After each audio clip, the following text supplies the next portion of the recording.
নেপালের পরিস্থিতি নিয়ে বিস্তারিত আলোচনা করতে আমাদের সঙ্গে স্টুডিওতে এই মুহূর্তে উপস্থিত হয়েছেন আমাদের সহকর্মী সতীর্থ কর্মকার। সতীর্থ, আপনাকে এখন বিদেশের আজকের আয়োজনে স্বাগত জানাচ্ছি। আপনার একটি প্রতিবেদন দেখছিলাম নেপালের একদম সর্বশেষ যে পরিস্থিতি সেটি নিয়ে সার্বিক দিকগুলো আপনি তুলে ধরেছেন। নেপালের দায়িত্ব নিয়েছেন সেনাবাহিনী, আপনার প্রতিবেদনের মাধ্যমে জানছিলাম। এই মুহূর্তে সেখানের সবশেষ পরিস্থিতি একটু ব্যাখ্যা করবেন এবং কেপি শর্মার অবস্থান সম্পর্কে এখনো পর্যন্ত জানা যায়নি, আমরা শুনছি তিনি কোথায় অবস্থান করতে পারে এই বিষয়ে আসলে আন্তর্জাতিক বিশ্লেষকরা কোনো অনুমান করতে পেরেছেন কিনা?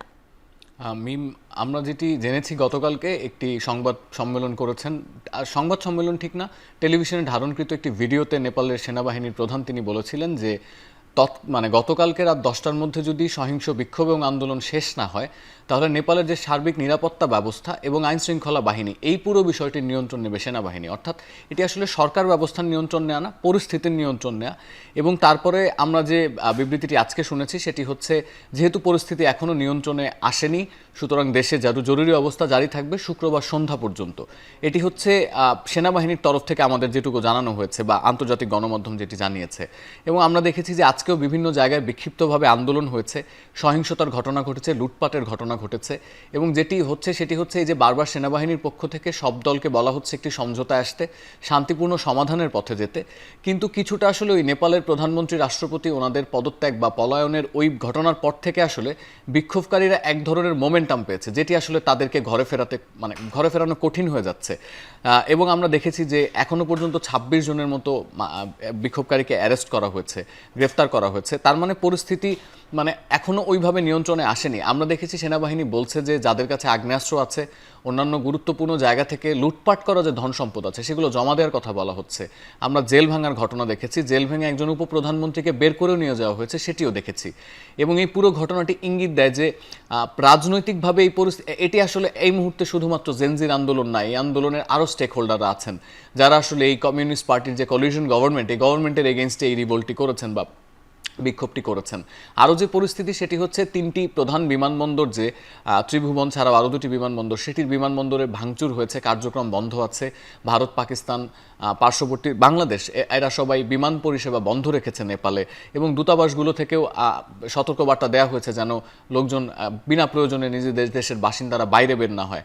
আমরা জানি যে বাংলাদেশ ফুটবল দল নেপালে আটকে আছে, তাদেরকেও আনার একটি প্রক্রিয়া চলছে। এই যে পুরো বিষয়টি একটুখানি থমথমে পরিস্থিতি আছে, কারণ এই মুহূর্তে সেনাবাহিনী বলার চেষ্টা করছে তারা শান্তিপূর্ণ পরিস্থিতি আগে এনশিওর করতে চায়, তারা দেশের নিরাপত্তা আগে নিশ্চিত করতে চায়, তারপরে তারা এবং এর মধ্যে দিয়ে একটি শান্তিপূর্ণ এবং গঠনমূলক সমাধানে তারা যেতে চায়। এবং সেই সমাধানটি ইন্টারিম গভর্নমেন্ট নিয়ে হতে পারে, আরও নানান নাম প্রস্তাব করা হচ্ছে। এবং শেষ যে অংশটি, কেপি শর্মা কোথায় অবস্থান করছেন, এটা নিয়ে নানান স্পেকুলেশন আছে। কিছু কিছু গণমাধ্যম দাবি করছে যে উনি সম্ভবত দুবাইতে চলে যাওয়ার একটি পরিকল্পনা থাকলেও থাকতে পারে। কেউ আবার কোনো কোনো গণমাধ্যম কিছুটা আসলে বাংলাদেশের পরিস্থিতির সাথে তুলনা করে বলছে উনি হয়তো ভারতে গিয়ে থাকবেন। তবে এই ক্ষেত্রে কেপি শর্মাকে সেই দেশেই অ্যাসাইলাম সিকার হতে হবে যে দেশে এই ধরনের নিয়ম আছে যে কোনো রাষ্ট্রীয় পদাধিকার বলে ক্ষমতায় থাকা কোনো ব্যক্তি তিনি যদি ক্ষমতাচ্যুত হন তাকে আশ্রয় দিতে প্রস্তুত যে সমস্ত দেশ, কিছু কিছু দেশের এই ধরনের সুবিধা থাকে, তারা এই ধরনের শরণার্থীদের বা অ্যাসাইলাম সিকারদের আশ্রয় দেন, ওনাকে হয়তো সেই এরকম একটি জায়গায় নিয়ে যাওয়া হবে। তবে এ বিষয়ে আসলে এখনো পর্যন্ত কোনো কিছু জানা যায়নি, তবে জানা যাবে হয়তো সামনে, কারণ একজন সাবেক প্রধানমন্ত্রী তিনি যে দেশে আশ্রয় নিয়েছেন সেটি আসলে গোপন, এই প্রযুক্তির যুগে গোপন থাকাটা খুব কঠিন। আরেকটি বিষয় আপনি বলছিলেন যে সেনাবাহিনী নিরাপত্তার দায়িত্ব এনশিওর করার চেষ্টা কিন্তু তারা সর্বোচ্চভাবে করছে। এবং কিছুক্ষণ আগে আমি দেখছিলাম যে তারা আসলে নিরাপত্তার স্বার্থে জড়িত, লুটপাটের জড়িত সন্দেহ প্রায় 26 জনকেও তারা গ্রেপ্তার করেছে। সবকিছু মিলিয়ে আসলে তারা কিন্তু সর্বাত্মক চেষ্টাটুকু করছে। এই যে আপনি বলছিলেন শেষের দিকে যে অন্তর্বর্তীকালীন একটি সরকার হয়তো তারা গঠন করার চেষ্টা করবেন বা অন্য কোনো তাদের পরিকল্পনা থাকতে পারে, তবে পরবর্তী সরকারের নেতৃত্বে কাঠমান্ডুর যে মেয়র রয়েছেন বলেন্দ্র সেন, আমি যদি ভুল না করে থাকি তার নাম শোনা যাচ্ছে, বলেন্দ্র সাহ, তার যে নেতৃত্ব শোনা যাচ্ছে, তাকে নেতৃত্ব, এই যে জেনজি শিক্ষার্থীরা কিংবা তরুণরা তার নেতৃত্বে তাকে কেন আনতে চাইছেন বা তার কোন বিষয়টি আসলে তারা পছন্দ করছেন? মিম, এই বলেন্দ্র শাহ ব্যক্তিটি উনি আসলে ওনার ক্যারিয়ার শুরু করেন সেই অর্থে আসলে উনি পড়াশোনা করেছেন, স্নাতক শেষ করেছেন, কিন্তু ওনাকে মানুষ আসলে প্রথমে চেনে উনি আন্ডারগ্রাউন্ড একজন হিপ হপার ছিলেন, একজন র্যাপার ছিলেন, দুঃখিত। এবং আন্ডারগ্রাউন্ড র্যাপিং এর সময় ওনার যে গানগুলো ছিল সেই গানগুলো আসলে সমাজের নানান সমস্যা, অসঙ্গতি, সরকারের যে অনাচার, এগুলোর বিরুদ্ধে তিনি লিরিক লিখেছেন। তিনি এরকম অসংখ্য গান তৈরি করে এবং সেগুলো সুর করে জনপ্রিয় হয়েছেন। সুতরাং র্যাপার হিসেবে তার এই জনপ্রিয়তাটা কাজে লাগে 2022 সালে কাঠমান্ডুর মেয়র নির্বাচনে। ওই নির্বাচনে তিনি স্বতন্ত্র প্রার্থী হিসেবে নির্বাচিত হন। তিনি খুব সম্ভবত 62,000-এর বেশি ভোট পেয়েছিলেন তার নিকটতম প্রতিদ্বন্দ্বী থেকে। এবং বলা ভালো, তার সাথে যারা প্রতিদ্বন্দ্বিতা করছিলেন তারা প্রত্যেকেই প্রতিষ্ঠিত রাজনৈতিক দলের প্রতিনিধি। সুতরাং ওই যে র্যাপার থেকে মেয়র হয়ে ওঠার যাত্রাটা, এটি কিছুটা ইঙ্গিত করে তিনি কিন্তু এক ধরনের জনসমর্থন নিয়েই কাঠমান্ডুর মেয়র হয়েছেন। রাজধানীর মেয়র হওয়া বিষয়টি খুব একটা ছোটও না। এবার এই স্পেকুলেশনটি তৈরি হয় যে উনি কি তাহলে অন্তর্বর্তী সরকারের প্রধান বা এরকম কিছু হবেন কিনা। এই ধরনের আলাপটি তখনই শুরু হয়। আমরা দেখেছি যে নেপালে যখন এই 26টি সোশ্যাল মিডিয়া বন্ধ করে দেওয়া হয় এবং এক ধরনের একটা বিধিনিষেধ, বাক স্বাধীনতার উপর নানান কিছু, তখন জেনজিরা যে আন্দোলনের দাবি করছিল, তারা যে সরকারের বিরুদ্ধে কথা বলছে, তিনি প্রথম সরকার ব্যবস্থার মধ্যে থেকে এই সরকারের বিরুদ্ধে কথা বলেন, তিনি আন্দোলনের সংহতি জানান, তিনি সমর্থন জানান। সুতরাং ওই যে জেনজির কাছে আস্থার জায়গাটি তৈরি হয় যে আমার রাজধানীর মেয়র আমার এই আন্দোলনকে সমর্থন করছে, তিনি সামাজিক মাধ্যমে নিয়ে স্ট্যাটাস দেন। আমরা গতকালকে দেখেছি তিনি এক পর্যায়ে বলছেন যে এই যে সরকার, অর্থাৎ কেপি শর্মার যে মন্ত্রিসভা, সেটি ডিজলভ করার আগ পর্যন্ত তিনি বিক্ষোভকারীদের রাজপথ ছাড়তে মানা করছেন। তার মানে তো তিনি আসলে এই বিক্ষোভের স্টেক হোল্ডার হয়েও কথা বলছেন। এবার আসা যাক স্পেকুলেশনে যে ওনাকে আসলে প্রধানমন্ত্রী বানানোর এই আলাপটি কোত্থেকে আসছে। আমরা যখনই দেখেছি যে সোশ্যাল মিডিয়া ওপেন হয়েছে এবং উনি ওনার স্ট্যাটাস দিয়ে হোক, ওনার বক্তব্য দিয়ে হোক জেনজিকে সমর্থন করেছে, তখন এই জেনজির, অর্থাৎ এই আন্দোলনের যারা নেতৃস্থানীয়, তাদের মধ্যে অনেকের পোস্টে ওনাকে নিয়ে আশাবাদ ব্যক্ত করা হয়েছে। মানে অর্থাৎ আন্দোলনকারীরা প্রস্তাব করছেন ওনার নাম, যে উনি আসলে এই দেশের প্রধানমন্ত্রী, অন্তর্বর্তী সরকারের প্রধানমন্ত্রী হবেন কিনা। কিন্তু এই স্পেকুলেশনের মূল ভিত্তিটি আসলে কাঠমান্ডু পোস্টের একটি অ্যানালিটিক্যাল প্রতিবেদন এবং সামাজিক মাধ্যমে ওনাকে নিয়ে যে স্ট্যাটাসগুলো দেওয়া হচ্ছে সেটি। কিন্তু এটি স্পষ্ট যে সরকার ব্যবস্থায় থেকে তিনি কিন্তু সত্যি সত্যি জোট সরকারের বিরোধিতা করছেন। যেহেতু তিনি স্বতন্ত্র, তার কোনো দলের বেসিসও নেই। সুতরাং যে দলগুলোর এগেইনস্টে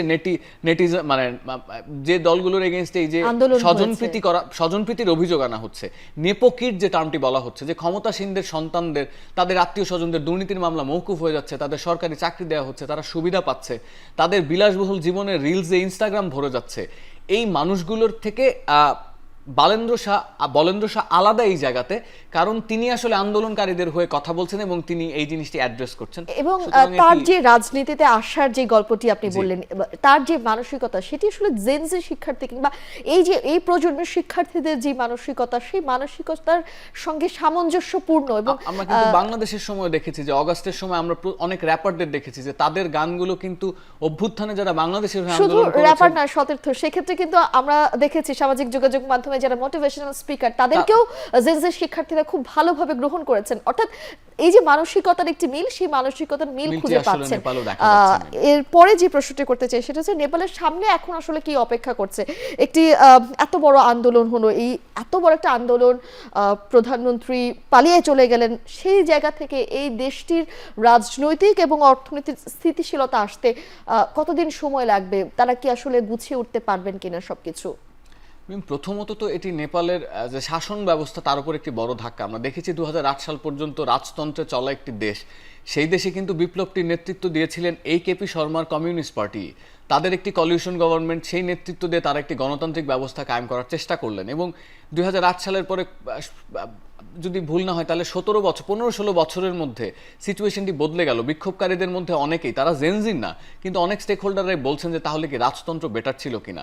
সুতরাং এই যে 15-16 বছরের মধ্যে গণতান্ত্রিক শাসন ব্যবস্থায় যে দুটি পালাবদল, সেই পালাবদলের থেকে নেপালকে এই শিক্ষা নেওয়া উচিত তারা আসলে কোন পথে হাঁটতে চায়, এটি বোঝার ব্যাপার আছে, যে তারা কি গণতান্ত্রিক পথে চায় নাকি তারা পূর্বের ওই রাজতন্ত্র পন্থায় ফেরত যেতে চায়।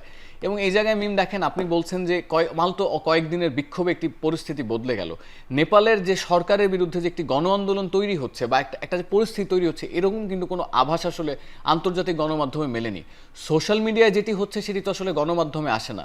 তার মানে কি ব্যাপারটি এরকম যে সরকার 26টি সোশ্যাল মিডিয়া বন্ধ করে দিল এবং জেনজির মনে হলো এটি বাক স্বাধীনতায় হস্তক্ষেপ, তাদের মনে হলো সরকার দুর্নীতি করছে এবং 3 দিনের মধ্যে রাষ্ট্রপতি প্রধানমন্ত্রীকে ক্ষমতাচ্যুত করা হলো। আন্তর্জাতিক সম্পর্ক বিশ্লেষকরা এরকম অকাট্য কোনো প্রমাণ দিতে না পারলেও এই সন্দেহ তো প্রকাশ করছেনই যে বিষয়টিকে এত সহজ কিনা। কারণ আমরা দেখেছি যে গতকালকে আল জাজিরার একটি প্রতিবেদনে বলা হয়েছে যে সমস্ত জেনজি বিক্ষোভকারীরা নেমেছিলেন তাদেরই নেতৃস্থানীয় একজন এরকম একটি সাক্ষাৎকার দিয়েছেন আল জাজিরাকে, তাদের উদ্দেশ্য ছিল না কোনো সহিংসতা করা, তারা শান্তিপূর্ণ বিক্ষোভ করতে চেয়েছিলেন।